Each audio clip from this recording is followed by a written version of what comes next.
Hola, ¿qué tal alumnos? Continuando con la clasificación de los seres vivos, el día de hoy vamos a desarrollar el reino Plantae.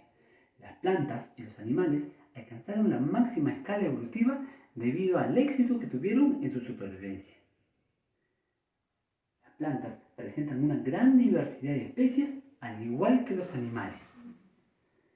Pero ¿cuál es la característica distintiva de las plantas? Las plantas son considerados organismos autótrofos, debido a que ellos producen su propio alimento a través de un proceso denominado fotosíntesis. Foto significa luz, síntesis significa elaboración de moléculas orgánicas como las proteínas, los lípidos, que estarán disponibles para otros organismos denominados consumidores. Estos organismos consumidores son considerados heterótrofos, es decir, que dependen de otros organismos, como las plantas, para poder generar energía o abastecerse de energía. Pero la planta, ¿cómo desarrolla la fotosíntesis? Lo desarrolla a través de una estructura que se encuentra en su interior, en el interior de sus células, que se denomina clorofila. La clorofila va a absorber la energía solar, ¿no? Pero para poder llevar a cabo la fotosíntesis no solamente necesita energía solar, sino también necesita sustancias como agua, sales minerales, que van a ser absorbidas por la raíz, y también necesita un elemento fundamental denominado dióxido de carbono. Este dióxido de carbono que participa o que se utiliza en la fotosíntesis se va a incorporar a través de unos orificios que se encuentran en las hojas. Estos orificios se denominan estomas. En esta imagen tenemos, por ejemplo, a este estoma que está dibujado de color rojo, que está conformado por dos células que forman un orificio en la parte intermedia. Estas células se llaman células oclusivas, que al separarse forman un orificio denominado ostiolo. Todo este componente se denomina estoma. El orificio va a generar una abertura para llevar a cabo el intercambio gaseoso, que consiste en la incorporación de dióxido de carbono para la fotosíntesis.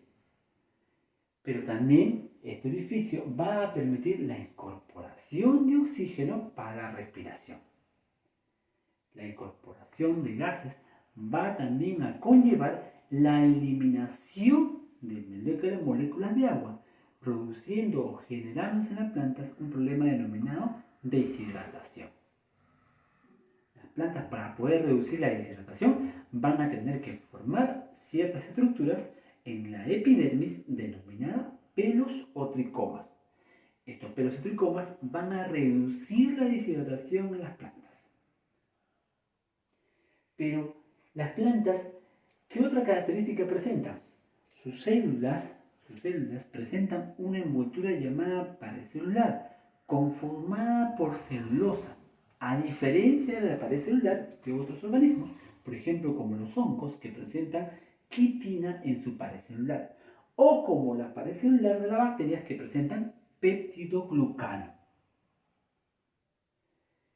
Las plantas presentan entonces una pared celular rígida que le va a dar la característica al cuerpo de la planta, que también es un tallo o un cuerpo rígido. En la escala evolutiva de la planta, del grupo de las plantas, encontramos a 4 grupos representativos. Pero estas plantas, ¿cómo se generaron? ¿Cómo proliferaron? ¿Cómo se originaron? Se ha determinado que hay un grupo de algas denominadas algas verdes, de las clorofitas, y de un grupo de las clorofitas llamadas clorofisáceas. Este grupo de clorofisáceas lo que generó fueron las primeras plantas primitivas. Estas primeras plantas primitivas generarían el primer grupo de plantas denominadas briófitas. Entonces estamos aquí haciendo un esquema de que las algas, que son organismos acuáticos del grupo de los protistas, del reino protista, fueron que originaron probablemente a las plantas, ¿no? Estas primeras plantas del grupo de las briófitas tienen cierta característica en el ambiente donde se encuentran. Estas primeras plantas dependían de moléculas de agua, dependían su reproducción sexual de moléculas de agua. Para llevar a cabo su reproducción sexual tenían que estar inundados y por ello justamente estas plantas no alcanzan alturas promedios, alturas considerables, a diferencia de las plantas más evolucionadas. Entonces su reproducción sexual depende del agua. Por lo tanto, estas plantas son de porte bajo. Como ejemplo de ello tenemos aquí a un musgo del grupo de las briófitas. Las briófitas están conformadas por tres grupos representativos, ¿no? Los musgos, ¿no? Las hepáticas y los anthocerotas, ¿no? O anthoceros, ¿no? El otro grupo de plantas que también depende su reproducción sexual del agua es el grupo de los pteridofitas, ¿no? Los pteridofitas o helechos, que es el grupo representativo, la especie representativa, justamente también depende su reproducción del agua, ¿no? A diferencia de las briófitas, que son plantas pequeñas y que no tienen tejidos conductores, no presentan tejidos conductores, las primeras plantas que incorporaron en su evolución los tejidos conductores son las pteridofitas. Entonces tenemos aquí dos grupos, las plantas no vasculares de las briófitas y las plantas vasculares de las pteridofitas, que conforman las primeras plantas vasculares. Estas plantas presentan un cuerpo mucho más organizado, a diferencia de las briófitas, que todavía su cuerpo no está definido en órganos vegetativos como tallo, hojas y tales. Van a haber cuerpos similares a las hojas, ¿no? Cuerpos similares a las raíces, pero que no van a tener una función determinada como lo tienen las demás plantas, ¿no? Entonces tenemos, por ejemplo, aquí las primeras plantas vasculares. Posteriormente se formarían las primeras plantas vasculares con semilla. Las primeras plantas vasculares con semilla serían las gimnospermas. Como especie representativa ahí tenemos a los pinos, ¿no? El pino, por ejemplo, es una especie representativa de estas plantas que proliferaron en el periodo justamente, en el periodo Jurásico, ¿no? En el periodo Jurásico, en la época de los dinosaurios, estos gimnospermas son las que formaron los bosques de coníferas, ¿no? Los coniferales. Y ahí tenemos justamente la imagen de las gimnospermas. Las gimnospermas presentan un órgano reproductor, ¿no? Una estructura reproductora en forma de cono, ¿no?